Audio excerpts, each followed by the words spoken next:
বৃন্দাবনে এক বাবা নামা মদন মোহন টিলা, যেখানের মধ্যে সনাতন গোস্বামী মা ভজন করতো। মা মনোযোগ সহকারে শোনো, ওই মদন মোহন টিলার মধ্যে কে ভজন করতো গো মা? সনাতন গোস্বামী মা। সেখানে বৃন্দাবনে এক বাবা, সেখানে থেকে তিনি ভজন করতো, মাধুকরী ভিক্ষা করতো। ও মা কি ভিক্ষা করতো সবাই বলো? মাধুকরী ভিক্ষা করতো মা। এবং বাবার ভজন ছিল নয়ন জলে বেশে বেশে প্রতিদিন আমার প্রিয়া প্রীতমকে স্মরণ করা। কাকে স্মরণ করা সবাই বলো? আমার প্রিয়া প্রীতম মানে হলো আমার করুণাময়ী রাধা রানী আর আমার গোবিন্দকে স্মরণ করা।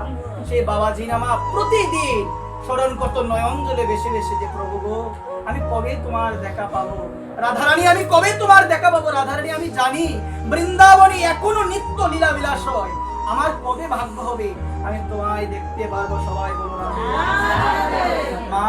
প্রতিদিন কাঁদতে কাঁদতে, প্রতিদিন কাঁদতে কাঁদতে কি হলো জানো মা?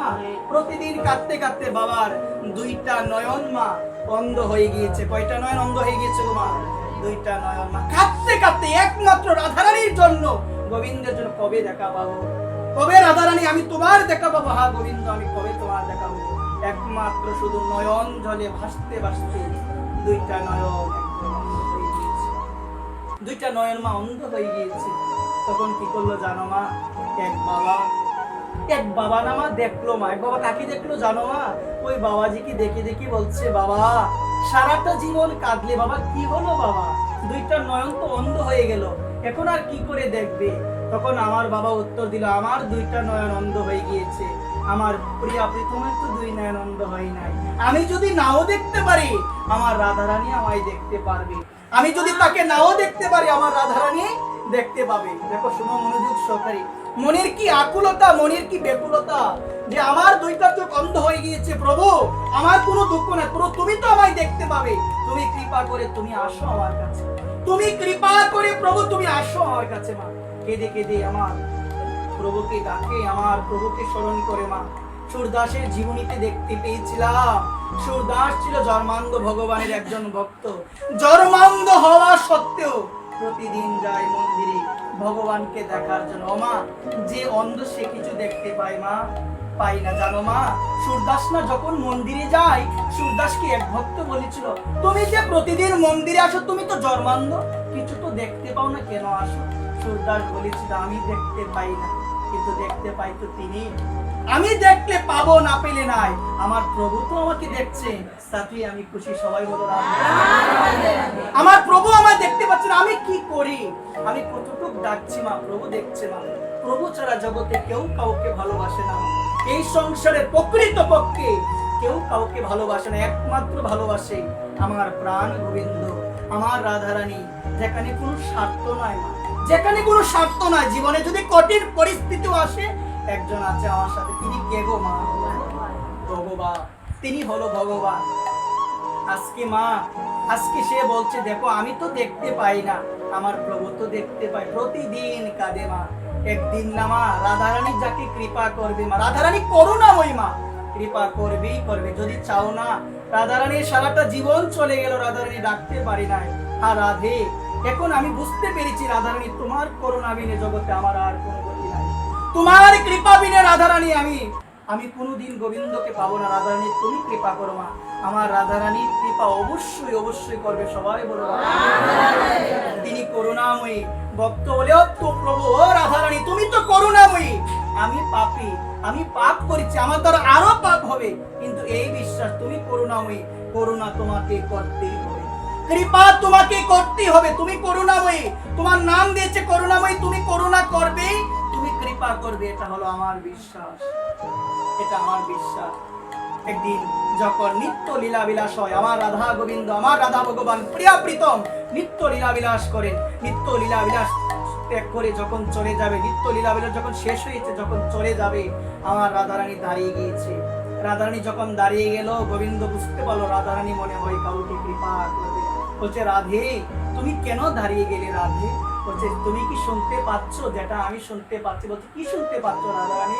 বলছে, একজন না ক্রন্দন করছে, একজন ক্রন্দন করছে। মা জানো, কেউ যদি কাঁদে আমার ভগবানের নামে মা, আমার ভগবান সে কান্নার ধ্বনি শুনতে পারে না, একবার সইতে পারে না কান্নার ধ্বনি, যখন ভগবান সইতে পারে না, ওই কেউ যখন কেঁদে কেঁদে গোবিন্দকে দুই বাহু প্রসারিত করে যখন গোবিন্দকে ডাকে, গোবিন্দ তার কাছে আসবে আসবে, গোবিন্দ আসবে আসবে। মা আজকে আমার প্রিয়া প্রীতমকে বলছে, প্রীতম তুমি কি শুনতে পাচ্ছ? বলছে কি রাগে? বলছে একজন না ক্রন্দন করছে। আমার গোবিন্দ সব জানে।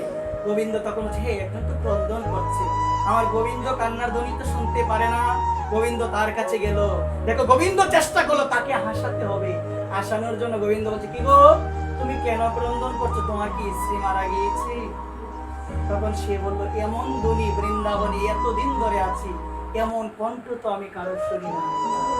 এমন ভগবান ডাকছে কি গো তুমি কাঁদছো কেন? তোমার স্ত্রী কি মারা গেছে? হাসানোর জন্য। মা ভক্ত যেন হাসে, কারণ কান্নার ধ্বনি আমার ভগবান সইতে পারে না। আজকে প্রভু বলছে কেন কাঁদছো তুমি? তোমার কি স্ত্রী মারা গিয়েছে? তোমার কে মারা গিয়েছে? বলছে দেখো আমার কেউ মারা যায়নি। তাহলে কাঁদছো কেন তুমি? বলছেন আমি কেন কাঁদছি এটা বললে তোমরা কি তাকে এনে দিতে পারবে? তোমরা কি তাকে এনে দিতে পারবে?